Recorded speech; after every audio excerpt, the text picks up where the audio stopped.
जय श्री राधे कृष्ण। सटतिला एकादशी व्रत कथा। भगवान श्री कृष्ण के श्रीमुख से एकादशियों का महात्म्य सुनकर श्रद्धा पूर्वक उन्हें प्रणाम करते हुए युधिष्ठिर ने कहा, हे केशव, आपके श्रीमुख से एकादशियों की कथाएं सुनकर मुझे असीम आनंद की प्राप्ति हुई है। हे मधुसूदन, कृपा कर अन्य एकादशियों का महात्म्य सुनाने की भी अनुकंपा करें। तब भगवान श्री कृष्ण कहते हैं, हे युधिष्ठिर, अब मैं माघ मास के कृष्ण पक्ष की सटतिला एकादशी व्रत की कथा सुनाता हूँ। सुनो। एक बार दालभ्य ऋषि ने पुलुत्सय ऋषि से पूछा, हे ऋषि श्रेष्ठ, मनुष्य मृत्यु लोक में ब्रह्म हत्या आदि महापाप करते हैं और दूसरे के धन की चोरी तथा दूसरे की उन्नति देखकर ईर्ष्या आदि करते हैं। ऐसा महान पाप मनुष्य क्रोध, ईर्ष्या, आवेग और मूर्खता वश करते हैं और बाद में शोक करते हैं कि हाय, हमने यह क्या कर दिया। हे महामुनि, ऐसे मनुष्यों को नरक से बचाने का क्या उपाय है? कोई ऐसा उपाय बताने की कृपा करें जिससे ऐसे मनुष्यों को नरक से बचाया जा सके, अर्थात उन्हें नरक प्राप्त न हो। ऐसा कौन सा दान पुण्य है जिसके प्रभाव से नरक की यातना से बचा जा सकता है? इन सभी प्रश्नों का हल आप कृपा पूर्वक बताइए। तब दालभ्य ऋषि की बात सुनकर पुलुत्सय ऋषि ने कहा, हे मुनि श्रेष्ठ, आपने मुझसे अत्यंत गूढ़ प्रश्न पूछा है। इससे संसार में मनुष्यों का बहुत लाभ होगा। जिस रहस्य को इंद्र आदि देवता भी नहीं जानते, वह रहस्य मैं आपको अवश्य ही बताऊंगा। माघ मास आने पर मनुष्य को स्नान आदि से शुद्ध रहना चाहिए और इंद्रियों को वश में करके तथा काम, क्रोध, लोभ, मोह, ईर्ष्या तथा अहंकार आदि से सर्वथा बचना चाहिए। पुष्य नक्षत्र में गोबर, कपास और तिल मिलाकर उपले बनाना चाहिए। इन उपलों से 108 बार हवन करना चाहिए। जिस दिन मूल नक्षत्र और एकादशी तिथि हो, तब अच्छे पुण्य देने वाले नियमों को ग्रहण करना चाहिए। स्नान आदि नित्य कर्म से देवों के देव भगवान श्री हरि का पूजन व कीर्तन करना चाहिए। एकादशी के दिन उपवास करें तथा रात को जागरण और हवन करें। उसके दूसरे दिन धूप दीप नैवेद्य से भगवान श्री हरि की पूजा अर्चना करें तथा खिचड़ी का भोग लगाएं। उस दिन श्री विष्णु को पेठा, नारियल, सीताफल या सुपारी सहित अर्घ्य अवश्य देना चाहिए।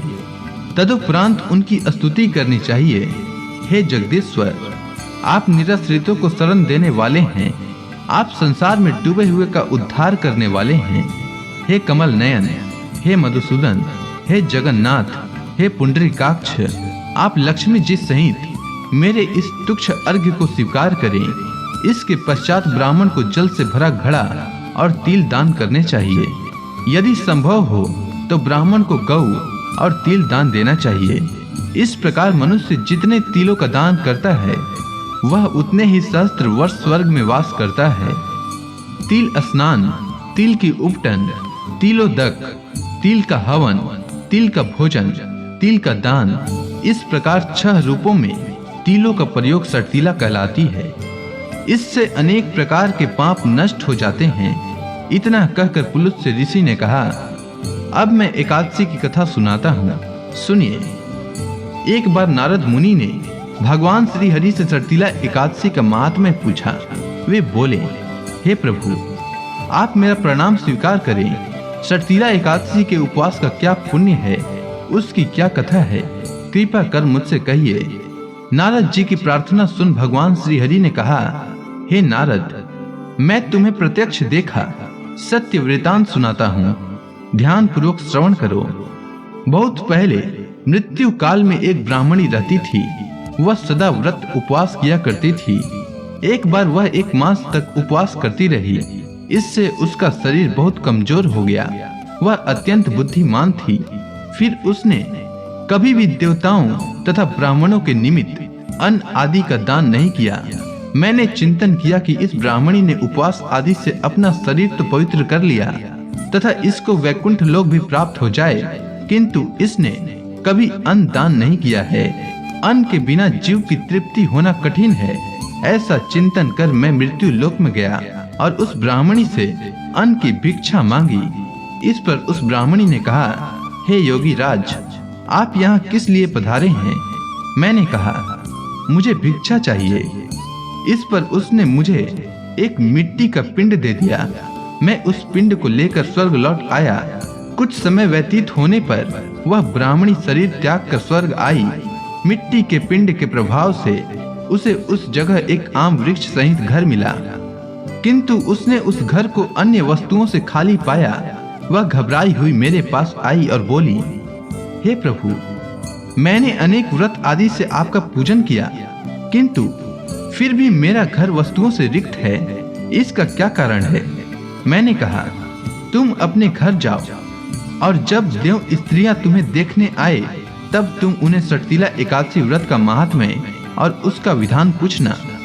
जब तक वह न बताएं तब तक द्वार नहीं खोलना। प्रभु के ऐसे वचन सुन वह अपने घर गई, और जब देव स्त्रियां आईं और द्वार खोलने के लिए कहने लगी, तब उस ब्राह्मणी ने कहा, यदि आप मुझे देखने आई हैं तो मुझे पहले सटतिला एकादशी का महात्म्य बताएं। तब उनमें से एक देव स्त्री ने कहा, यदि तुम्हारी यही इच्छा है तो ध्यान पूर्वक श्रवण करो।